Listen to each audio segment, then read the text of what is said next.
Bismillahirrahmanirrahim. Kembali lagi kita di Networking Academy Cisco Introduction to Cybersecurity Bab 2, Serangan, Konsep, dan Teknik. Pendahuluan. Bab ini membahas cara-cara para profesional cybersecurity dalam menganalisis apa yang terjadi setelah serangan cyber, menjelaskan kerentanan perangkat lunak dan perangkat keras, dan berbagai kerentanan keamanan. Berbagai jenis perangkat lunak berbahaya dikenal sebagai malware, dan gejala malware akan dibahas di bab ini. Berbagai cara penyerang dapat menyusup ke sistem yang tertutup, serta penolakan serangan layanan. Sebagian besar serangan cyber dianggap sebagai serangan campuran. Serangan campuran menggunakan beberapa teknik untuk menyusup dan menyerang suatu sistem. Ketika sebuah serangan tidak dapat dicegah, itu adalah tugas seorang profesional cybersecurity untuk mengurangi dampak dari serangan tersebut. Pada bab 2 ini membahas dua pokok bahasan utama, yaitu menganalisis serangan cyber. 2. Lanskap keamanan cyber. Menganalisis serangan cyber terdiri dari menjelaskan cara eksploitasi kerentanan keamanan, mengidentifikasi contoh kerentanan keamanan, menjelaskan jenis malware dan gejalanya, menjelaskan metode infiltrasi. Yang kelima, menjelaskan metode yang digunakan untuk memboikot layanan. Pada pokok bahasan yang kedua, lanskap keamanan cyber. Pada section ini akan membahas mengenai serangan kombinasi dan pentingnya pengurangan dampak. Selanjutnya kita masuk ke subbab 2.1, menganalisis sebuah serangan cyber dengan topik kerentanan keamanan dan eksploitasi. Menemukan kerentanan keamanan. Kerentanan keamanan adalah segala jenis kelemahan perangkat lunak atau perangkat keras. Setelah mendapatkan pengetahuan tentang kerentanan, attacker berupaya untuk mengeksploitasinya. Eksploitasi adalah istilah yang digunakan untuk menggambarkan program yang ditulis untuk memanfaatkan kerentanan yang diketahui. Serangan adalah tindakan yang digunakan menggunakan eksploitasi terhadap kerentanan. Tujuan serangan adalah untuk mendapatkan akses ke sistem data yang dihostingnya atau ke sumber daya tertentu. Kerentanan pada perangkat lunak. Kerentanan pada perangkat lunak biasanya disebabkan oleh kesalahan dalam sistem operasi atau kode dari aplikasi tersebut. Terlepas dari semua upaya yang telah dilakukan perusahaan untuk menemukan dan menambal kerentanan perangkat lunak, kerap muncul kerentanan baru. Microsoft, Apple, dan produsen sistem operasi lainnya merilis patch dan pembaharuan hampir setiap hari. Tujuannya satu, yaitu untuk menambal dari kerentanan tersebut. Tidak hanya pada sistem operasi, browser web, aplikasi seluler, dan server web sering diperbarui oleh perusahaan atau organisasi yang bertanggung jawab untuknya. Pada tahun 2015, Kerentanan yang utama.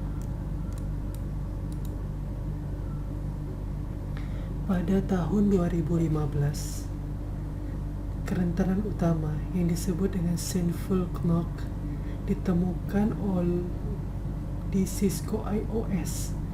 Kerentanan ini memungkinkan penyerang untuk mendapatkan kendali atas router tingkat perusahaan seperti Cisco 1841, 2811, dan 3825.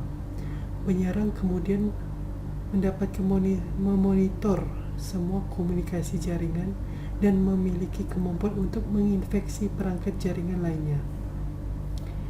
Kerentanan ini diperkenalkan ke sistem ketika versi iOS yang diubah dipasang di router.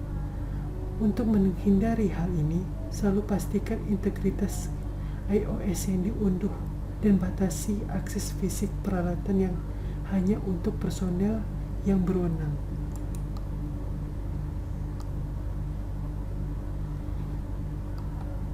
Tujuan pembaharuan perangkat lunak adalah untuk tetap terkini dan menghindari eksploitasi kerentanan.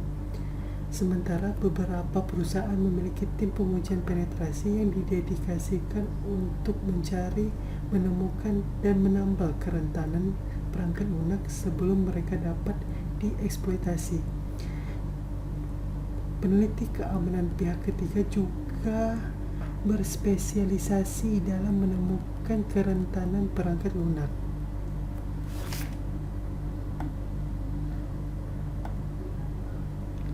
Project Zero Google adalah contoh yang bagus dari praktik semacam itu.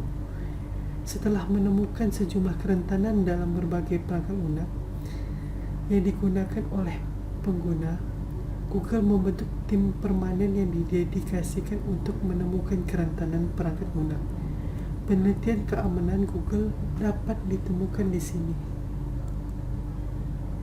Keras. Kerentanan perangkat keras sering disebabkan oleh kelemahan desain perangkat keras. Memori RAM misalnya, pada dasarnya adalah kapasitor yang dipasang sangat erat antara satu dengan yang lainnya. Ditemukan bahwa karena kedekatan tersebut, perubahan konstan yang diterapkan pada suatu kapasitor ini dapat mempengaruhi kapasitor tetangga.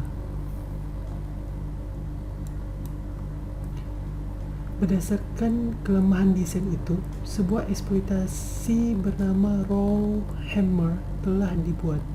Dengan berulang kali menulis ulang memori di alamat yang sama, eksploitasi Rowhammer memungkinkan data untuk diambil dari sel-sel memori alamat terdekat, bahkan jika sel-sel dilindungi. Kerentanan perangkat keras khusus untuk model perangkat dan umumnya tidak dieksploitasi melalui upaya kompromi acak. Sementara eksploitasi perangkat keras lebih umum dalam serangan yang sangat bertarget. Perlindungan malware tradisional dan keamanan fisik adalah perlindungan yang cukup untuk pengguna sehari-hari. Tipe-tipe dari kerentanan keamanan.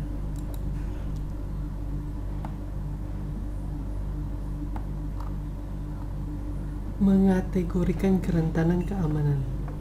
Sebagian besar kerentanan keamanan perangkat lunak termasuk dalam salah satu kategori berikut. Buffer overflow. Kerentanan ini terjadi jika data ditulis di luar batas buffer. Buffer adalah area memori yang dialokasikan untuk suatu aplikasi. Dengan mengubah data di luar batas buffer, aplikasi mengakses memori yang dialokasikan untuk proses lain. Ini dapat menyebabkan sistem crash, kompromi data, dan menyediakan eskalasi hak istimewa.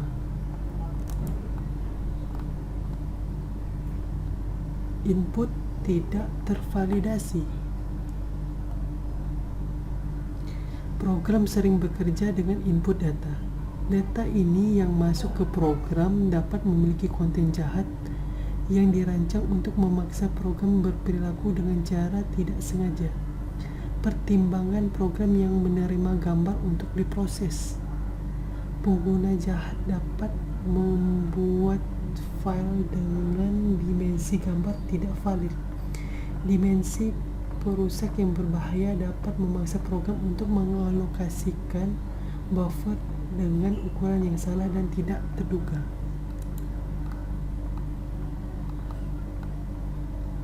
Race condition. Kerentanan ini adalah ketika output dari suatu event tergantung pada output yang dipesan atau waktunya. Race condition menjadi salah satu kerentanan ketika event yang dipesan atau yang diatur waktunya tidak terjadi dalam urutan yang benar atau waktu yang tepat. Kelemahan dalam praktik keamanan. Sistem dan data sensitif dapat dilindungi melalui teknik seperti autentikasi, otorisasi, dan enkripsi. Pengembang tidak boleh mencoba membuat algoritma keamanan mereka sendiri karena memungkinkan dan membuka kerentanan.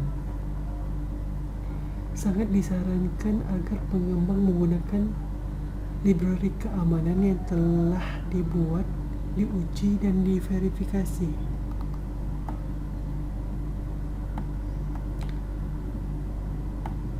Masalah kontrol akses. Kontrol akses adalah proses yang dikendalikan siapa yang melakukan apa, dan mulai dari mengelola akses fisik ke peralatan hingga mendikte siapa yang memiliki akses ke sumber daya seperti file dan apa yang dapat mereka lakukan dengannya, seperti membaca atau mengubah berkas. Banyak kerentanan keamanan dibuat oleh penggunaan kontrol akses yang tidak tepat. Hampir semua kontrol akses dan praktik keamanan dapat diatasi jika penyerang memiliki akses fisik ke peralatan target. Misalnya, apapun yang Anda tetap izinkan, file yang Anda izinkan, sistem operasi tidak dapat mencegah seseorang melewati sistem operasi dan membaca data langsung dari disk. Untuk melindungi mesin dan data yang dikandungnya, akses fisik harus dibatasi dan teknik enkripsi harus digunakan untuk melindungi data agar tidak dicuri atau dirusak.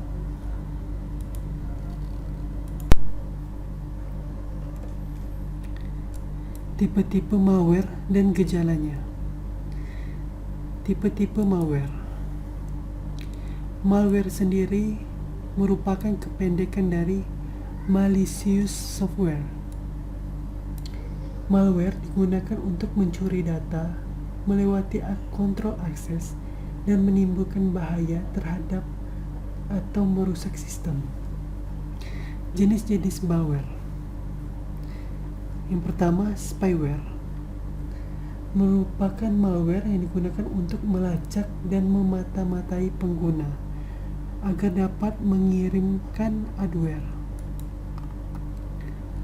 Adware merupakan malware untuk mengirim iklan, biasanya disertai spyware. Menampilkan iklan dalam bentuk pop-up dan Windows yang tak dapat ditutup. Bot secara otomatis melakukan tindakan. Ransomware menyandera sistem komputer atau data hingga tebusan dibayar. Paling berbahaya dan dapat menghancurkan serta memblokir data korban dengan mengancam tidak ada jaminan uang tebusan kembali dan korban dapat mengakses. Scareware merupakan malware yang digunakan untuk menakut-nakuti pengguna untuk melakukan suatu tindakan. Git merupakan malware yang digunakan untuk mengubah sistem operasi untuk membuat backdoor. Virus merupakan kode berbahaya yang dapat dijalankan yang terlampir pada file executable yang dapat dijalankan. Trojan horse biasanya menjamur sebagai horse, menjalankan operasi berbahaya dengan menyamar sebagai operasi yang diinginkan. Worm menggandakan diri secara mandiri, mengeksploitasi kerentanan dalam jaringan tanpa menargetkan atau menginfeksi file pada komputer. Man in the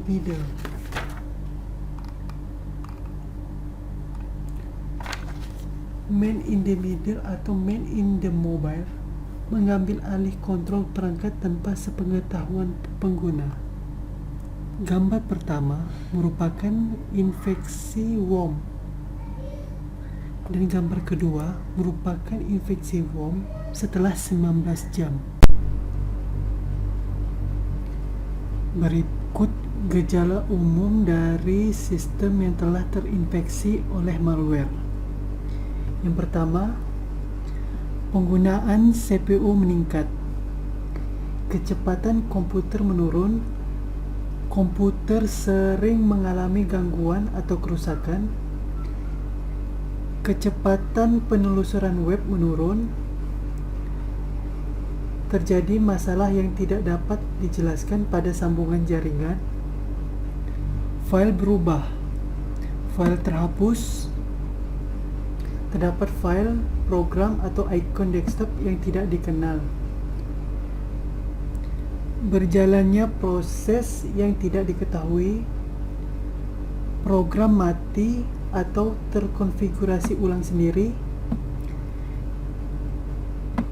email dikirim tanpa diketahui atau persetujuan pengguna.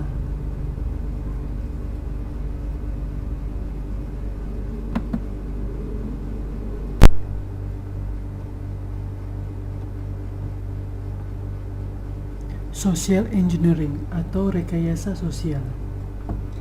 Rekayasa sosial adalah serangan manipulasi individu agar melakukan tindakan atau mengungkapkan informasi rahasia. Terdapat 3 cara. Yang pertama, pretexting. Pretexting, penyerang menghubungi individu dan berbohong untuk mendapatkan akses ke data rahasia. Sebagai contoh, biasanya penipuan berkedok undian berhadiah dan penyerang meminta nomor ATM, kredit, dan password. Targeting. Targeting, penyerang dengan cepat mengikuti orang yang sah ke lokasi yang aman. Selanjutnya, something for something atau quid pro quo. Penyerang meminta informasi pribadi dari satu pihak dengan imbalan. Cracking password Wi-Fi. Cracking kata sandi Wi-Fi atau pemecahan kata sandi. Setidaknya ada 3 cara. Yang pertama adalah rekayasa sosial. Penyerang memanipulasi seseorang yang mengetahui kata sandi agar memberikannya. Yang kedua, serangan brute force. Penyerang mencoba beberapa kemungkinan kata sandi dalam upaya mendebak sandi. Yang ketiga, penyadapan jaringan. Kata sandi dapat diketahui dengan menyadap dan mengambil paket yang dikirim di jaringan jika paket tersebut tidak terenkripsi. Metode infiltrasi berikutnya adalah phishing. Penyerang mengirimkan email palsu yang dibuat seolah berasal dari sumber yang sah dan terpercaya, menipu penerima agar menginstal malware di perangkat mereka atau berbagi informasi pribadi atau keuangan. Spear phishing. Serangan phishing yang sangat bertarget.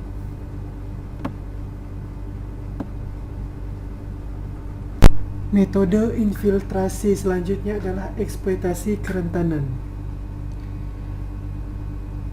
Eksploitasi kerentanan adalah suatu metode yang digunakan untuk memindai, yang digunakan untuk mencari kerentanan yang akan dieksploitasi.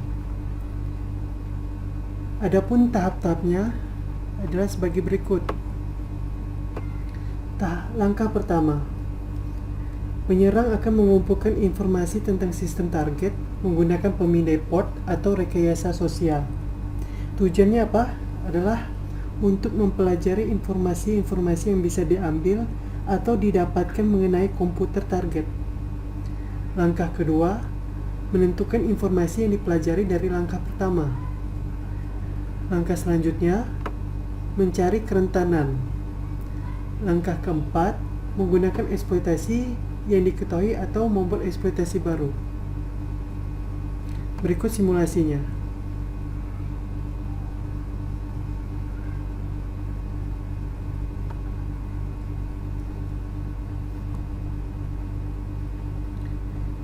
Penyerang akan menggunakan aplikasi WOIS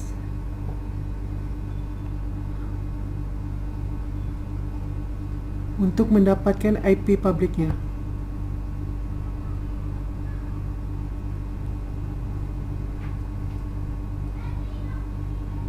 Selanjutnya, penyerang menggunakan aplikasi Nmap untuk memindai port. Penyerang dapat memiliki port dari komputer target untuk mengetahui layanan mana yang berjalan pada komputer tersebut.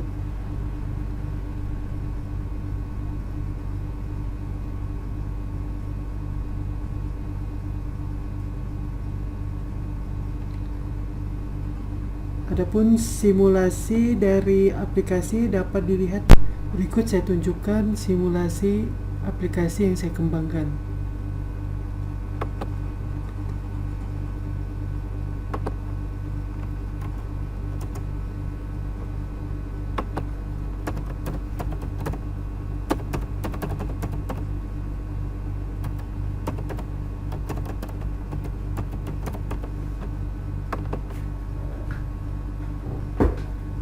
Berikut output dari WOIS.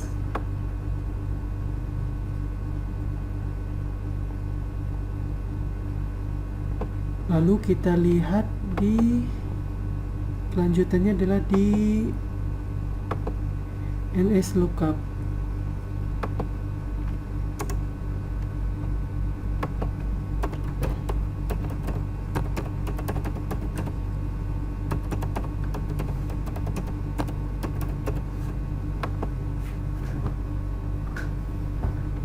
IP address-nya adalah 35.173.169.207.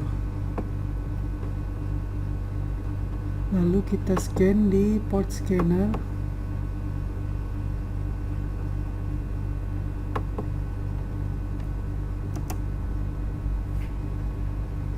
Di sini saya simulasikan servernya adalah 127.0.0.1 dari 130 hingga 140.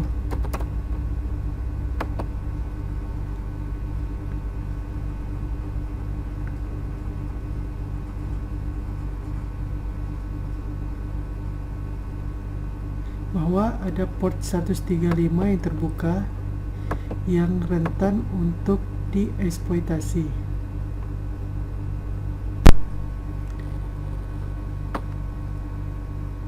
Cara lain dari eksploitasi kerentanan adalah APT, Advanced Persistent Threat, yaitu operasi jangka panjang dan canggih yang dijalankan dalam beberapa fase serta sembunyi-sembunyi terhadap target tertentu.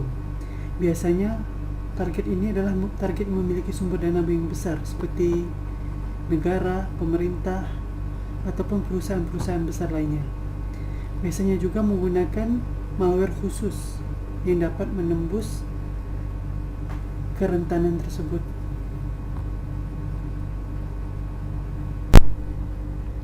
DOS, DDoS, and SEO. DOS Denial of service merupakan salah satu serangan jaringan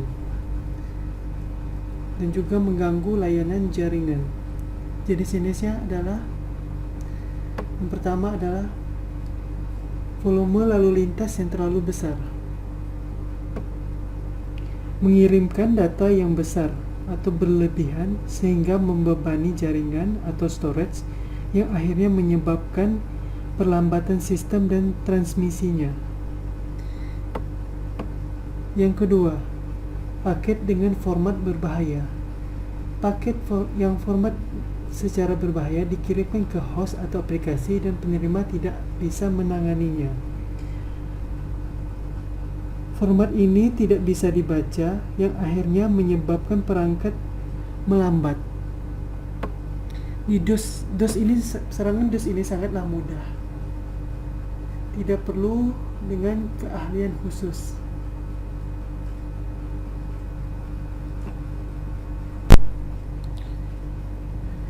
Simulasinya adalah sebagai berikut.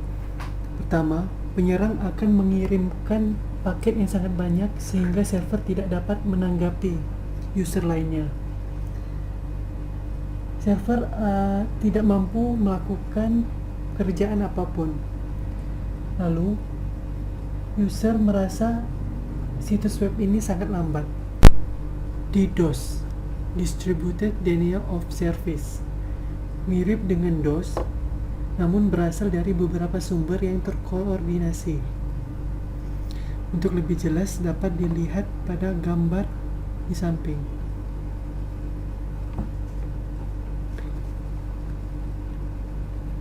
Awalnya penyerang menyerang sebuah jaringan, lalu penyerang menginfeksi jaringan dengan sebuah botnet.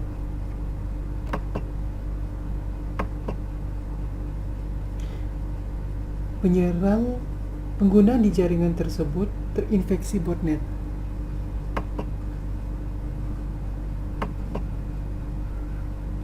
User menjadi zombie. Zombie selanjutnya dikendalikan oleh penyerang dan melakukan pemindaian pada server.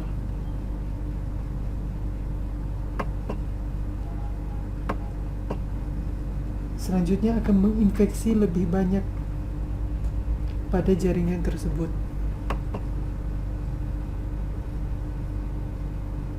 Selanjutnya,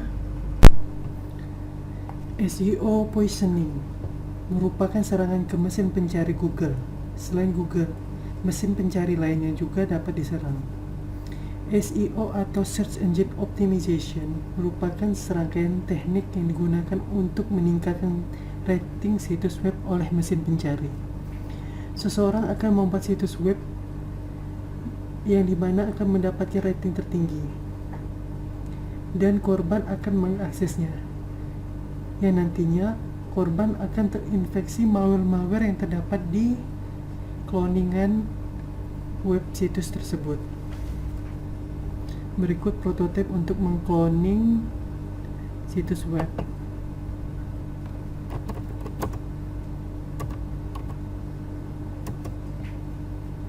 Kita masukkan http singress.com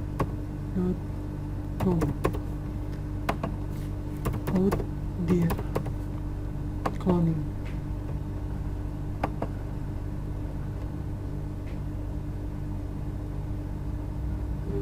Show. Kita buka juga di lainnya.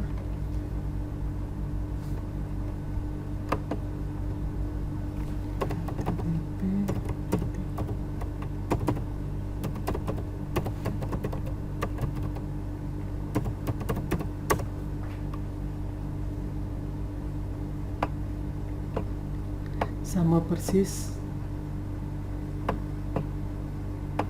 Ini merupakan hasil cloningan, dan yang ini yang asli. Ini bisa dilihat di sini hasilnya.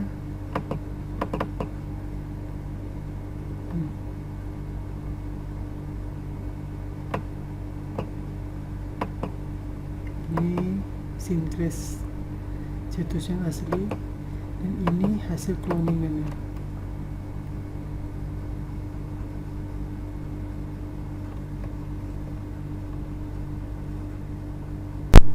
Landscape cyber security. Serangan kombinasi.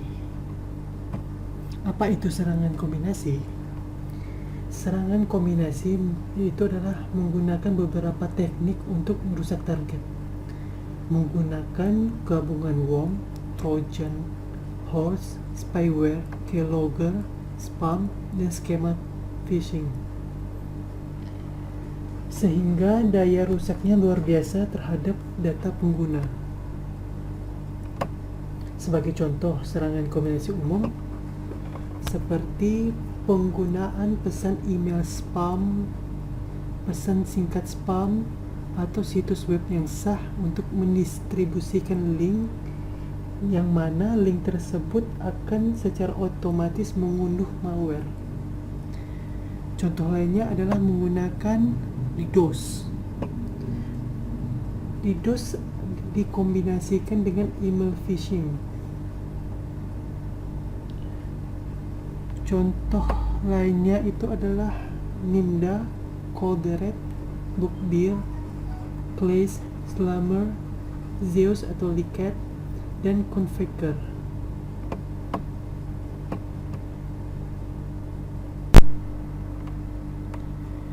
Apa itu pengurangan dampak? Pengurangan dampak adalah suatu teknik dalam penanganan jika keamanan jebol. Berikut cara penanganan jika keamanan data jebol. Yang pertama, informasikan masalah yang terjadi kepada karyawan dan diajak untuk lakukan tindakan.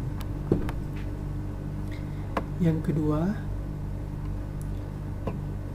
bersikaplah jujur dan bertanggung jawab. Jika perusahaan adalah pihak yang bersalah, perusahaan bertanggung jawab kepada atas bocornya data atau perlindungan data karyawan. Yang ketiga, berikan informasi yang rinci. Perusahaan setidaknya harus menginformasikan secara rinci apa-apa saja yang dirusak oleh penyerang. Yang keempat, pahami penyebab pelanggaran. Jika perlu, pekerjakan pakar di bidang digital forensik untuk meneliti dan menganalisis apa yang dirusak. Ambil langkah untuk menghindari pelanggaran lainnya yang serupa di masa mendatang setelah kita mendapatkan hasil penelitian dari pakar tersebut. Yang keenam, pastikan semua sistem bersih agar tidak disusupi backdoor di masa ke depan. Dan yang terakhir, berikan edukasi kepada karyawan, mitra, dan pelanggan tentang keamanan data dan pelanggarannya.